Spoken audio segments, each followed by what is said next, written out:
অনেক দিন আগের কথা। একটি ছিল গ্রাম। গ্রামে ছিল একটি কৃষক। কৃষক অত্যন্ত পরিশ্রমী ছিল। সে জমিতে কাজ করত, জমিতে ফসল ফলাইত, তারপর সেগুলো বাজারে বিক্রি করে তার দিনকাল চলত। একদিন এই কৃষক তার জমিতে ফসল ফলাইল, কিন্তু সেবার কোনো বৃষ্টি হলো না। বৃষ্টির অভাবে তার সমস্ত জমির ফসল মারা গেল। তার কোনো আর ফসল উৎপন্ন হলো না। এই কৃষকের মূল সম্বল ছিল এই 1 বিঘা জমি। এই 1 বিঘা জমিতে সে যা চাষবাদ করত সেটা দিয়ে তার দিনকাল চলত, কিন্তু তার জমিতে একটু পরিমাণও ফসল চাষ হলো না। সব ফসল মারা গেল। তারপরে কৃষকের দুঃখ কষ্ট শুরু হয়ে গেল। সে বাড়িতে গেল। বাড়িতে যাওয়ার পর তার বউকে বলতে লাগলো,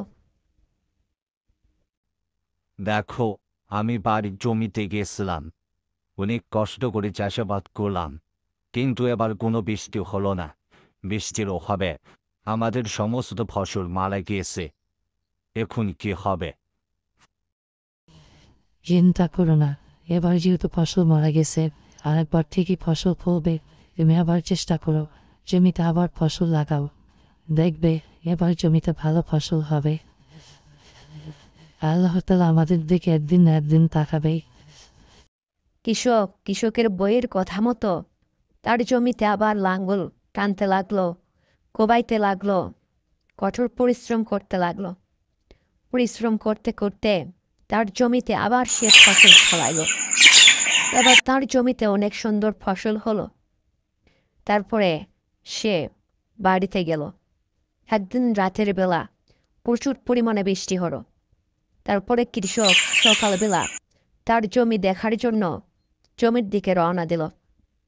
সে হাঁটতে হাঁটতে গ্রামের পথ ধরে হাঁটতে লাগলো।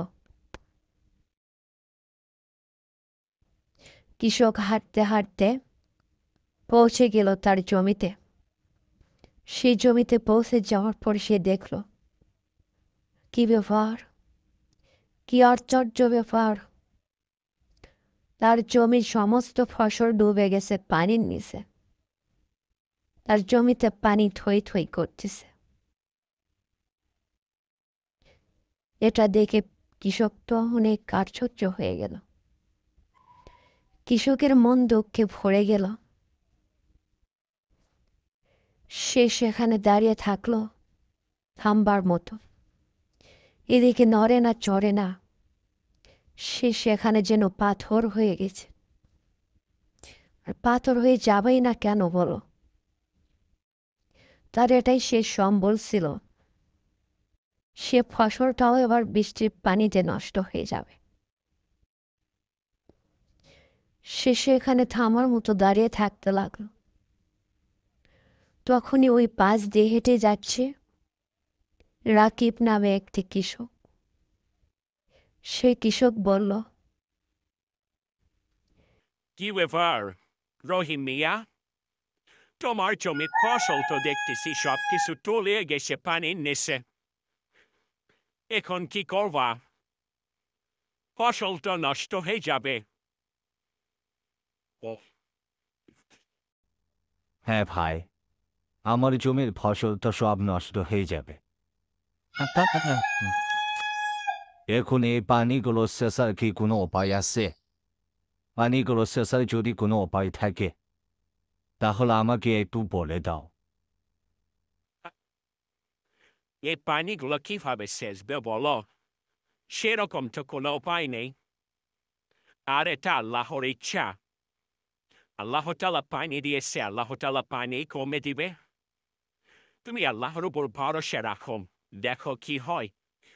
পানি কমলে ভালো, আর পানি যদি না কমে, তাহলে পানি আস্তে আস্তে শুকিয়ে গেলে পরবর্তীতে আবার ফসল চাষ করো। হাই হাই, আমার কি সর্বনাশ হলো! আমি এবার কি খাবো? এবার ফসল নষ্ট হয়ে গেল বৃষ্টি না হওয়ার কারণে। এবার আমার জমিতে ফসল হলো, কিন্তু অতিরিক্ত বৃষ্টির কারণে সব ফসল ডুবে গেল। এখন আমি কিভাবে থাকব?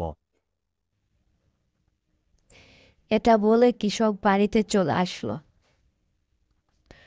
বাড়িতে চলে আসার পরে তার বউকে বলতে লাগলো,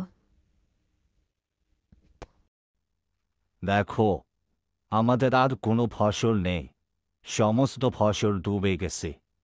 পানির নিচে সমস্ত ফসল নষ্ট হয়ে গেছে।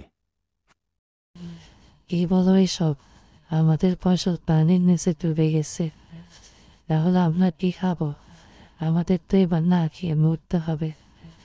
আচ্ছা চলো তো দেখি, আমাকে জমিতে নিয়ে চলো, আমি একবার দেখে আসি।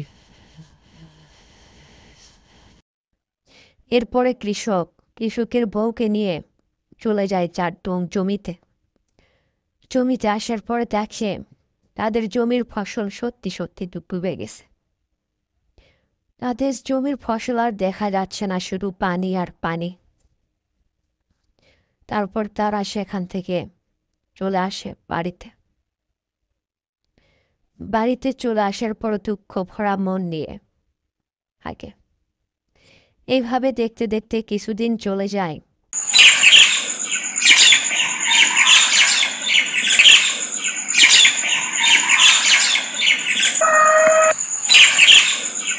কিছুদিন পার হয়ে যাওয়ার পরে তাদের জমির থেকে পানি আবার নেমে যায়।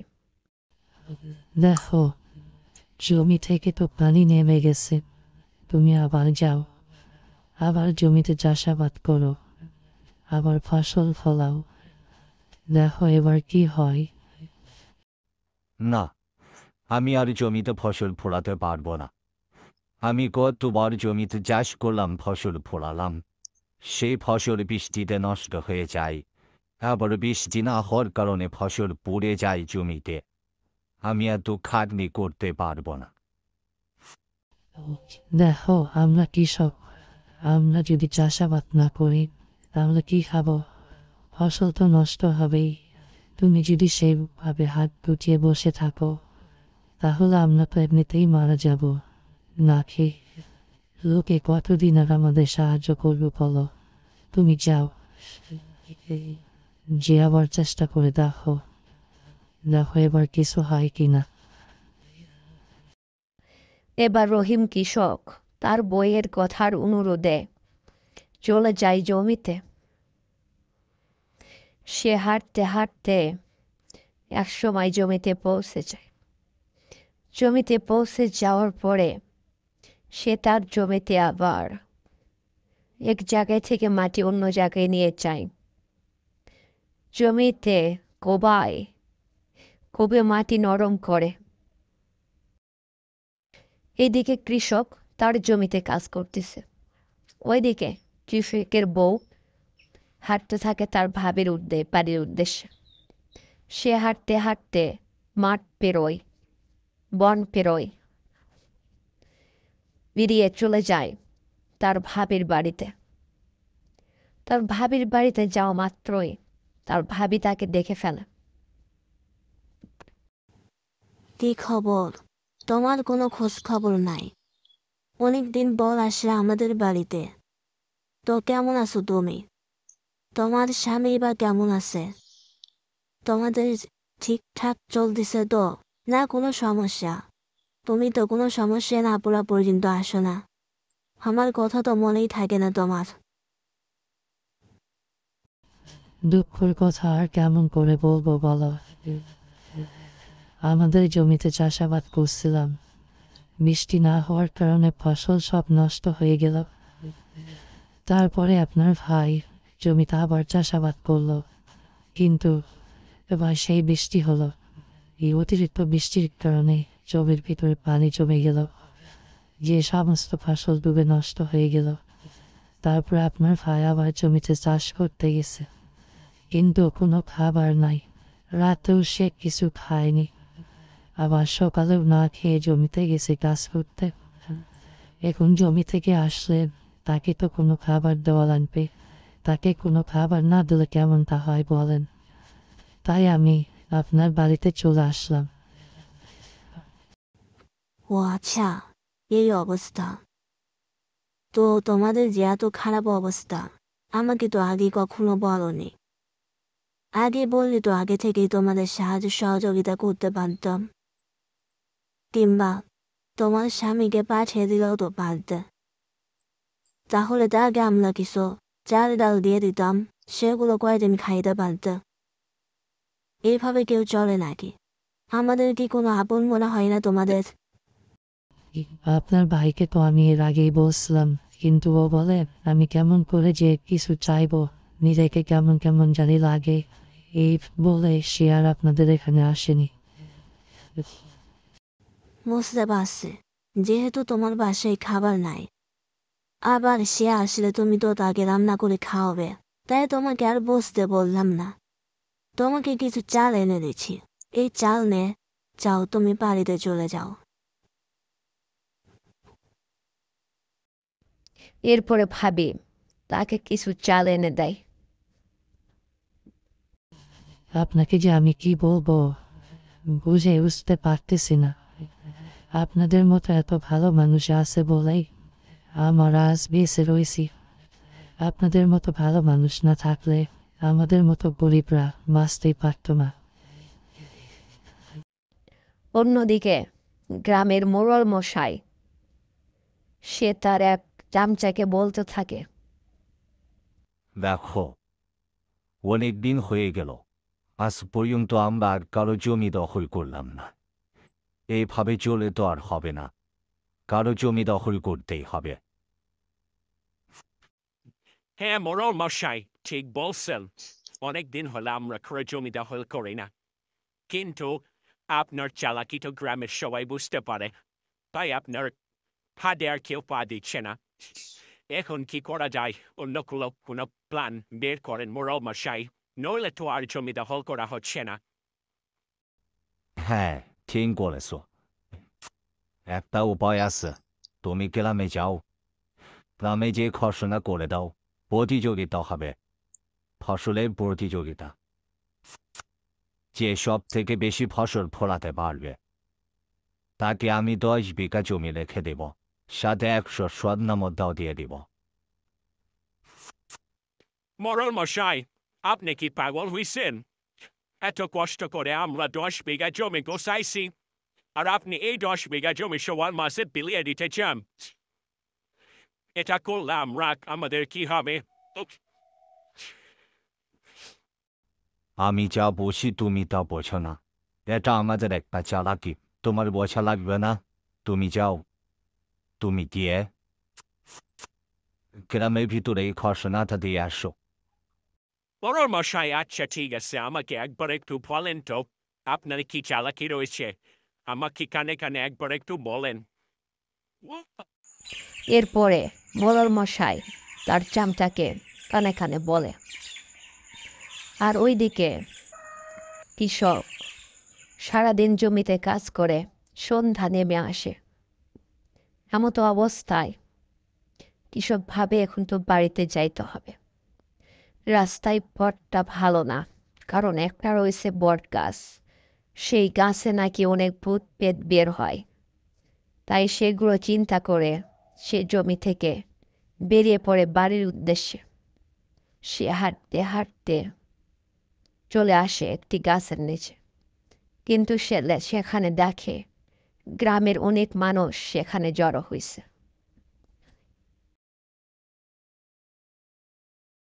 ওইখানে এত মানুষ, তারা কি করতেছে? গ্রামের সবাই ওইখানে জড়ো হয়েছে কেন? আমি একটু যাই তো দেখি তো এখানে কি হচ্ছে।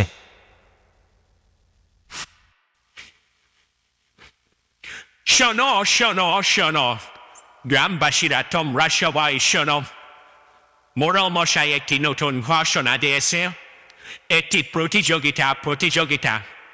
এই প্রতিযোগিতায় যারা অংশগ্রহণ করতে পারবে তাদের থাকতে হবে 1 বিঘা জমি, আর এই প্রতিযোগিতায় যারা বিজয়ী লাভ করবে তাদেরকে দেওয়া হবে 10 বিঘা জমি করে পুরস্কার।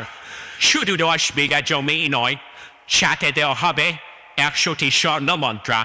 তাই যারা এই প্রতিযোগিতায় অংশগ্রহণ করতে চাও দ্রুত যোগাযোগ করো মোড়ল মশাইয়ের বাড়িতে, মোরাল মশাইয়ের বাড়িতে গিয়ে মোরাল মশাইয়ের সাথে দ্রুত তোমরা যোগাযোগ করো যারা এই প্রতিযোগিতায় অংশগ্রহণ করতে চাও। হ্যাঁ, আমরা বুঝলাম। প্রতিযোগিতায় বিজয়ী হলে 10 বিঘা জমি দিবে, সাথে 100টি স্বর্ণ মুদ্রা দিবে। কিন্তু প্রতিযোগিতাতে যদি আমরা হারিয়ে যাই তাহলে আমাদেরকে কি দিবে? তাহলে আমাদের কি কোনো কিছু দেওয়া লাগবে মোড়ল মশাইকে? এরকম যদি দেওয়া লাগে সেটাও একটু পরিষ্কার করে বলো। অবশ্যই বলব। তোমরা যদি প্রতিযোগিতায় হারে যাও তাহলে তোমরা যে 1 বিঘা জমিতে প্রতিযোগিতায় অংশগ্রহণ করলে ওই 1 বিঘা জমি মোড়ল মশাই নিয়ে নেবে। আর এই প্রতিযোগিতা হলো তোমাদের ভিতরে ফসল ফলানোর প্রতিযোগিতা। যার জমিতে বেশি ফসল হবে সেই এই প্রতিযোগিতায় বিজয়ী লাভ করবে। তাই এই প্রতিযোগিতা শুধু কৃষকদের জন্য প্রতিযোগিতা।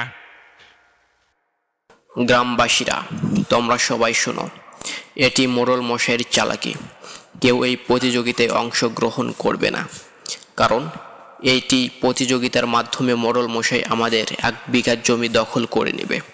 কারণ মোড়ল মশাইয়ের মতো আমরা কেউ কোনো জমিতেই ফসল ফলাতে পারবো না, কারণ তার রয়েছে অনেক লোক আর অনেক যন্ত্রপাতি, সেগুলো দিয়ে সে ভালো ফসল ফলাইবে। তখন আমাদের থেকে এই 1 বিঘা জমি সে কেড়ে নেবে।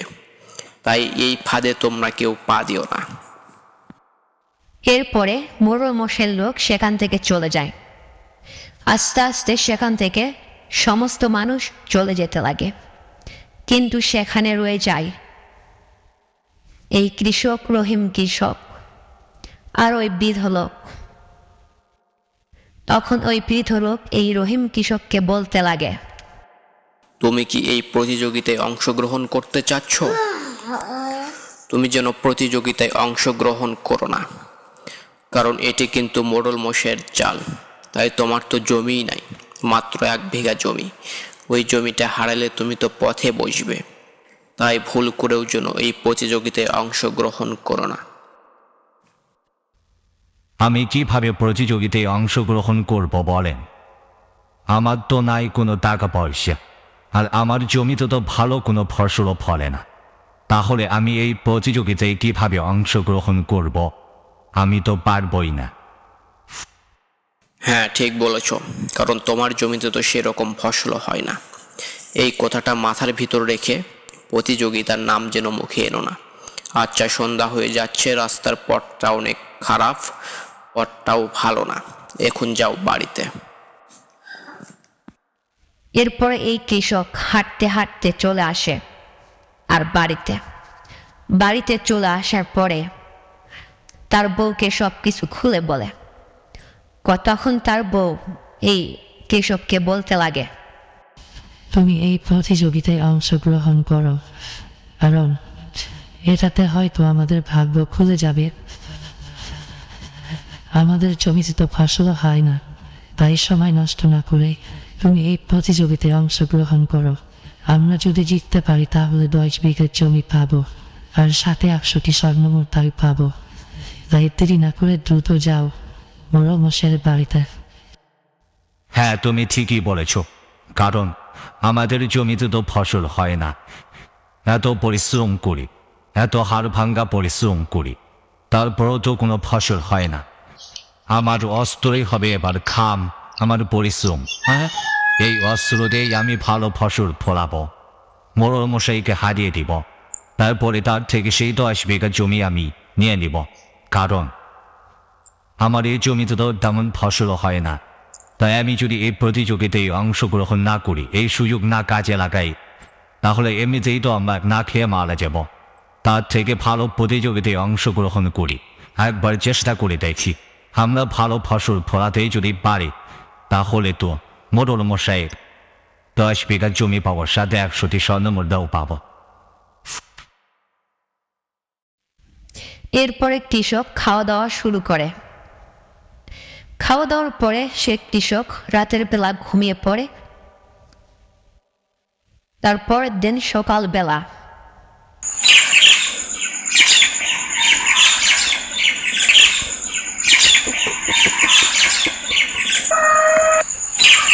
সকালবেলা কৃষক বেরিয়ে পড়ে মোড়ল মশাইয়ের বাড়ির উদ্দেশ্যে। কৃষক হাঁটতে হাঁটতে এক সময় মোড়ল বাড়িতে পৌঁছেছে। তারপরে কৃষক আস্তে আস্তে বাড়ির ভিতরে প্রবেশ করে। বাড়ির ভেতরে প্রবেশ করার পর মোড়ল মশাই সেখানে দেখতে পায় কৃষককে। তারপর মোড়ল মশাইয়ের চামচা কৃষককে বলে, কি ব্যাপার, তুমি এখানে কেন? কি চাও এখানে? আপনি তো কাল ঘোষণা করে দিলেন প্রতিযোগিতার ফসল ফলানোর প্রতিযোগিতায়, তাই আমার 1 বিঘা জমি রয়েছে। সেই 1 বিঘা জমিতে আমি ফসল ফলানোর প্রতিযোগিতায় অংশগ্রহণ করতে চাই, তাই আমি আমার নাম লেখানোর জন্য এখানে এসেছি। তুমি কি প্রতিযোগিতায় অংশগ্রহণ করবে? তোমার যে 1 বিঘা জমি রয়েছে সেখানে তো ফসলই হয় না ভালো। 2 বছর হলে তো কোনো ফসলই ফলাতে পারো না, তাহলে তুমি কি প্রতিযোগিতায় অংশগ্রহণ করবে? নিশ্চয় তুমি হারবে। এই বেটা থাম তো, তুই থাম। আচ্ছা তুমি আসো, তোমার নাম আমি লিখে নিচ্ছি। তো বলো তো তোমার নাম কি, আর কোন জমি দিয়ে তুমি প্রতিযোগিতায় অংশগ্রহণ করতে চাও? সে জমির নাম সহ আমাকে লিখে দিয়ে যাও। এরপর কৃষক তার নাম সহ সেখানে লিখে দিয়ে চলে আসে। তার পরের দিন সকালবেলা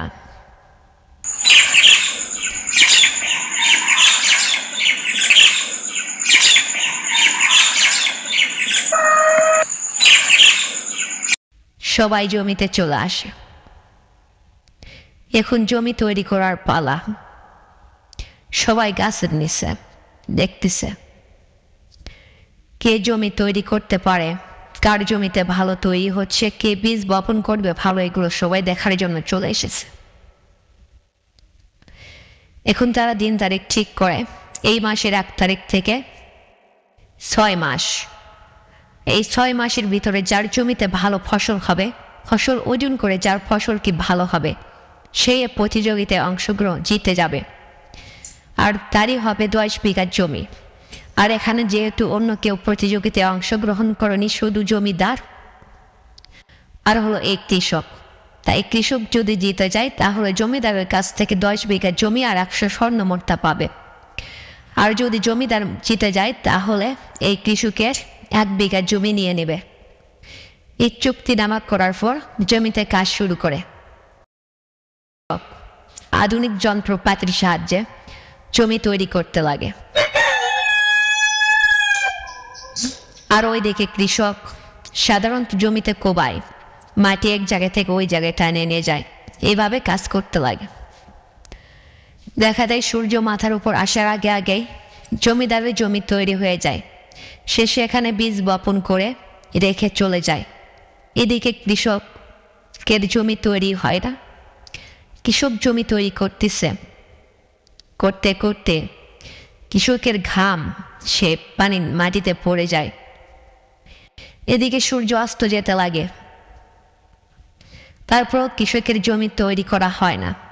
তারপরে কি করবে, যেহেতু রাস্তাঘাট ভালো না। তারপরে কৃষক জমি ওই অবস্থায় রেখে বাড়িতে চলে আসে। তারপরে দিন কৃষকের বউ বলতে লাগে, সফলতা তো আর একদিনে আসে না, একদিন তৈরি করতে পারোনি তো কি হয়েছে? আজকে আবার পরিশ্রম করো, কষ্ট করো, আস্তে আস্তেই তৈরি হবে, ভেঙে পড়ো না।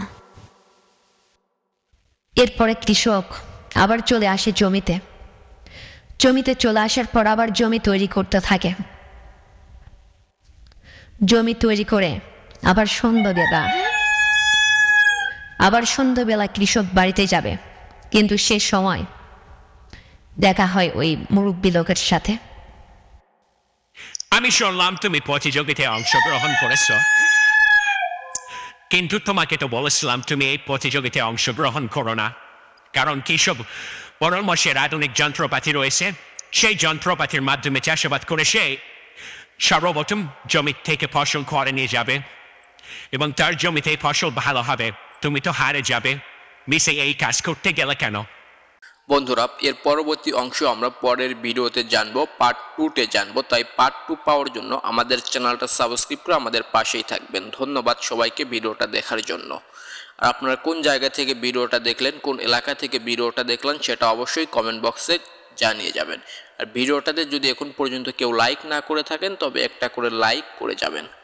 আর পরবর্তী আপনি কোন ধরনের ভিডিও পেতে চান সেটিও কমেন্টে জানিয়ে দিবেন।